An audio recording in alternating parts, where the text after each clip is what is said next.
And down in Africa, we're going way out there among those natives and those tribes out there that hardly are civilized maybe, and way back in those jungles where those missionaries just fought to win the prize and sailed through bloody seas. Oh, how they went in there with nothing and had to almost fight their way in. Not long ago, one was speaking a little tabernacle home. He had a coat, and he gave his testimony of how God had marvelously sent him over there.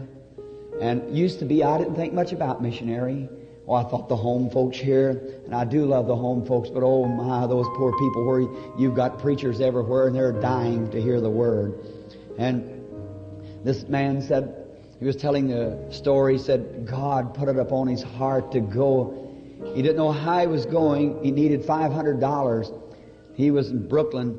He was preaching in a little mission. And some lady, a rich lady, was going down to deposit some money in a bank from her husband's business, $500, and she heard him preaching. She come across the street to listen. And he never said nothing about the $500. But at the end of the service, she walked up, she said, "Sir, I don't know what's happened to me, but said, I was taking $500 down to the bank, but God told me to come give it to you." There it is. When God's moving, God will break the way and make it right. He wept, he said bitterly. He just said, "Oh God, how I thank you. How He's able to put it upon the people's hearts. And if He's sending you, He'll make a way for you." And there, he'd taken the money, and they worked their way over on a fruit ship, and he was going to some island, I forget just where it was, way down in there, where there's a lot of headhunters and people who had not become civilized yet to Christianity and so forth, and they would very fond of dog meat. They'd take the dog and beat it till it beat in a pulp, and then they'd sit down and eat it. So they wore bones in their ears and so forth. And then he said they had a lot of these big crocodiles and things around in this part of the country where he was.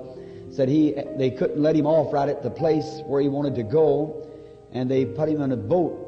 His wife and he and one, and he had a quartet, and the other one of the boys of the quartet was his own son. Said they had a great big image, a devil sitting out there on a rock. They called it the Devil Rock. And said when these people, when they started through, said there's many of those great crocodile and things along the banks, and said they began to scream out to this Devil Rock to turn their boat over. He said, "Brother Branham," said, "I don't know how much you believe this, but said our boat began rocking. Now look, a devil has a power." That's right. Now I believe just as much a personal devil as I know there's a God. Because God said there was.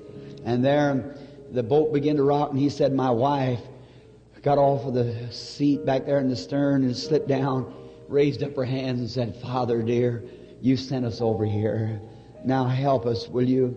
Said they come on by the rock, went on to the shore, and said when they landed, said all of the natives was down there, and they was making a big scream and beating those tom-toms and things.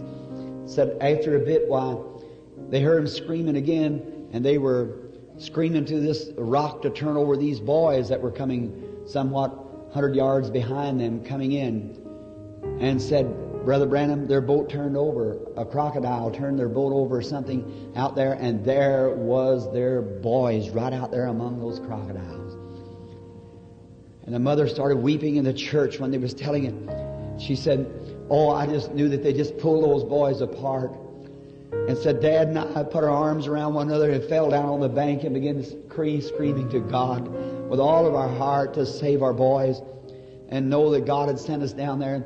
And said these people went into a frantic, cutting themselves and everything because their God had overcome their God, seemingly. And they were screaming and jumping around, said expecting any time to feel a big stone hammer maybe to mash through their skull and kill them.